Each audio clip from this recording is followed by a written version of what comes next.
You ready for the fight today?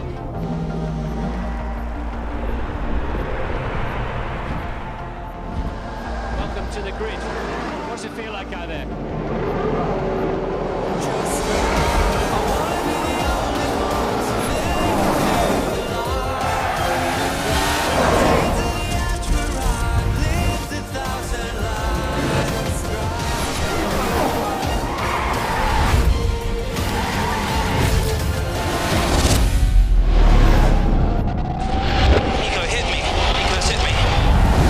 This is awesome. But how much do we know what's in his head?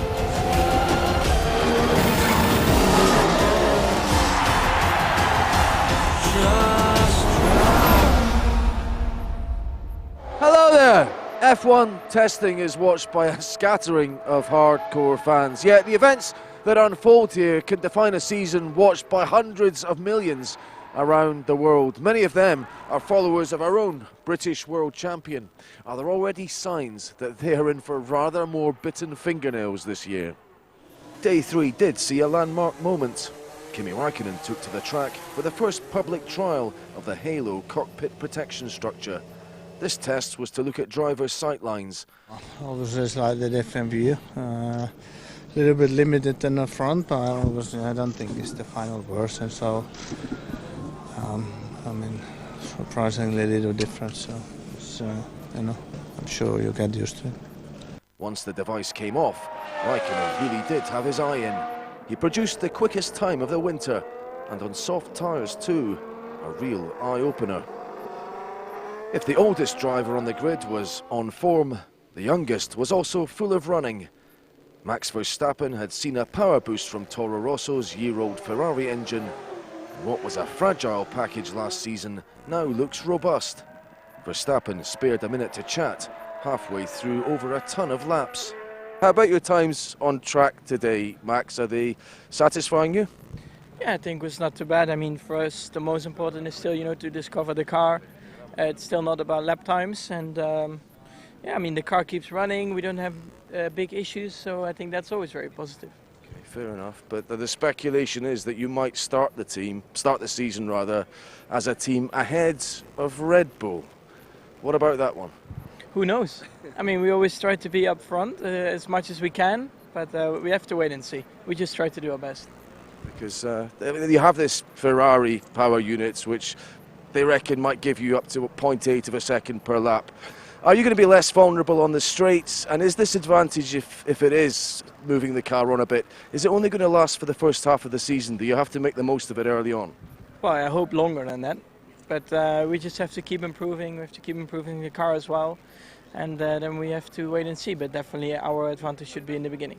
Just a couple of little things to finish before I know you know you've got to go, but a lot of discussion about driver weight at the moment. You're quite a tall guy. Have you had to lose a few pounds? I know your teammate Carlos Sainz has been asked to drop a little bit of weight, or are you comfortable with what's been asked of you? Well, I mean, like you said, I'm quite a tall driver, so you have to watch your weight, that's for sure. Fair enough. And just finally then, going away from here, we've had a drivers' meeting last night. There's a lot of debate about how rules might change and qualifying might change. Are you getting involved in that at all? Is it right that drivers have a say in how the Grand Prix weekend is structured? I think it would be nice to just have your say, and then from there on we just have to wait and see, what they come up with. But at the end, I enjoy driving, and it doesn't matter in which qualifying format. One last thing, Johan Cruyff was in the hospitality with you yesterday. He made a point of coming here to come and support you. I know he's from an era before you were maybe getting interested in football, but what is that like? And when he says this guy can be as big a Dutch icon as I am, is that an easy thing to hear? Well, it's definitely very nice to hear, and especially, such a big icon in Holland, and even here in Spain, to meet him up here is definitely very special for me. Great stuff, Max. We look forward to you performing as you did last season, this season, and Toro Rosso really do believe they can get a podium last year. They've only had one before, and Sebastian Vettel stood on the top step of it. 18 years old he is, he could be the youngest person ever to stand on an F1 podium. Is there growing evidence Nico Rosberg has carried his end of 2015 edge over Lewis Hamilton into 2016?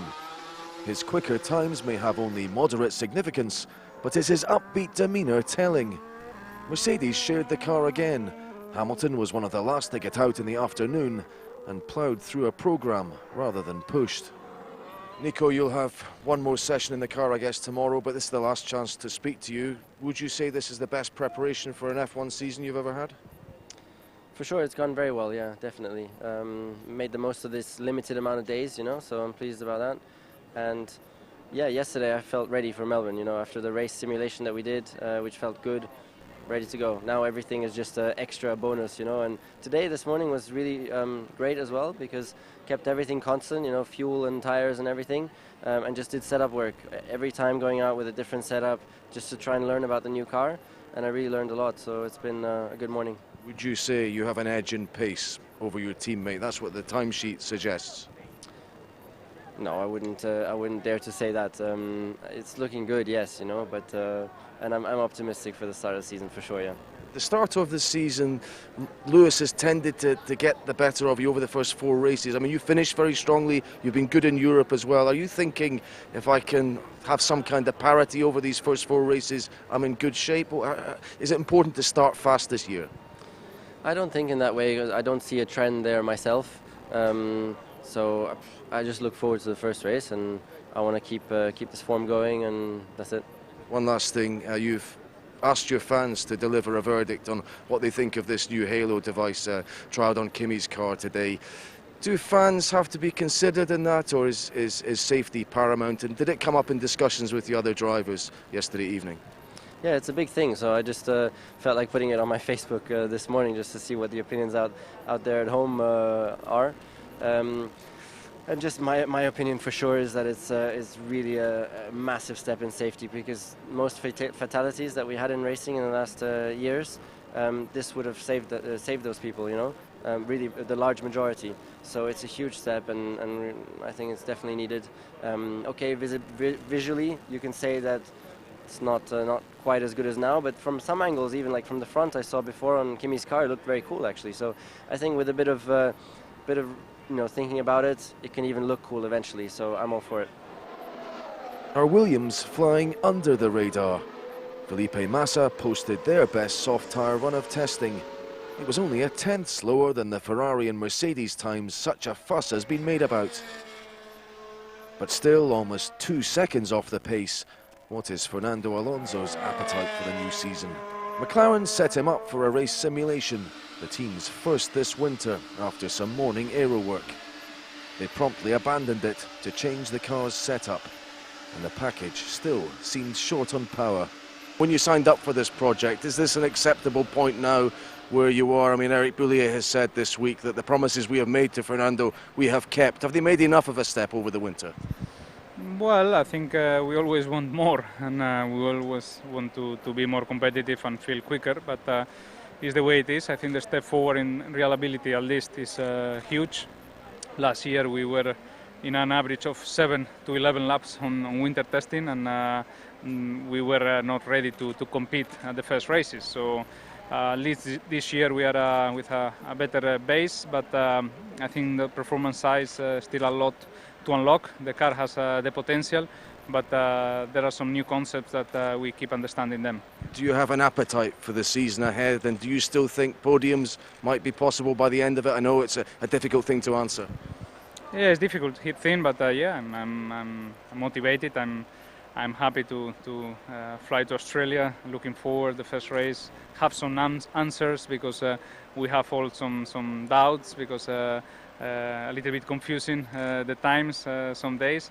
So yeah, in Australia getting the answer first of all, and then as you said, you know, the championship is very long, 21 races this year, so we know that before or later we will have a chance, and this year we want to take that chance and maximize. If there is a podium possibility, take it. Haas have had a week reminiscent of McLaren's problems a year ago. Repeat issues which have reduced their mileage and left them looking flaky ahead of Melbourne. Flaky and flustered. Romain Grosjean twice went off under braking. Romain, if you didn't have the reliability issues, do you think you'd be a fair step ahead of Manor, say, heading into the first race? Well, I hope we will. I hope we will be a good step ahead of quite a lot of our competitors. The first week was very good. This week is a bit more complicated, but once we put everything together, things should go much more our way. What did the car feel like under braking when you had those offs? Well, things felt a bit strange at the end of the straight line when I locked the rear end. Feels an interesting moment. I mean, the team have worked very hard, but obviously, are you going into Melbourne a little bit underprepared overall, do you sense? Yes, we are. Especially with those last 3 days, which have been complicated. Hopefully tomorrow is a different day. Again, we are not here to find the right setup for Barcelona during the winter. We are here to find the basic for the car and get ready for Melbourne. I think today was a good day again in terms of finding the problems, and then hopefully things are solved and we can get to the first race more prepared. Manor might hope reliability gives them the initial edge in that lower midfield battle. Pascal Wehrlein, however, suffered a few glitches of his own. Force India added to the evidence they might fight near the front on a more regular basis. Nico Hülkenberg, however, exited the cockpit with strong views on how they should be protected. It sends the wrong message, safety. I think F1 is very safety at the moment as we are, and for me it looks horrible. I don't like it, and I don't know, it's just one of these personal things that I wouldn't like to see it. Even if it can save a life? Even if it could save your life? That's obviously hypothetical. But but I think you can't, sterilize the sport. There needs to be an element of danger as well. I think that's in a way sexy and attractive, and that's also what Formula One needs. And back in the day it was a lot more. In the last 20 years we've done hell of a lot for safety, and if you see the accidents, that we've been having, and you just walk away with it with not even a scratch, that's pretty impressive. And I think there's obviously a balance, but I feel pretty safe, and for me, we wouldn't have to do it. Accept the risks then, that's what you're saying? Yes. Renault's ambitions are long-term. Julian Palmer had an early gearbox problem, but a better afternoon. We had a gearbox issue this morning, so missed a good chunk of running, which was a shame. But I'm getting there. Yeah, it was a good afternoon, a lot of laps, and I've got one more day, so I can't be fully prepared yet. I've got more to learn tomorrow. I mean, you may have some idea of where the team stands. What about yourself and Kevin in relative performance levels at the moment? Do you feel you're roughly on a par?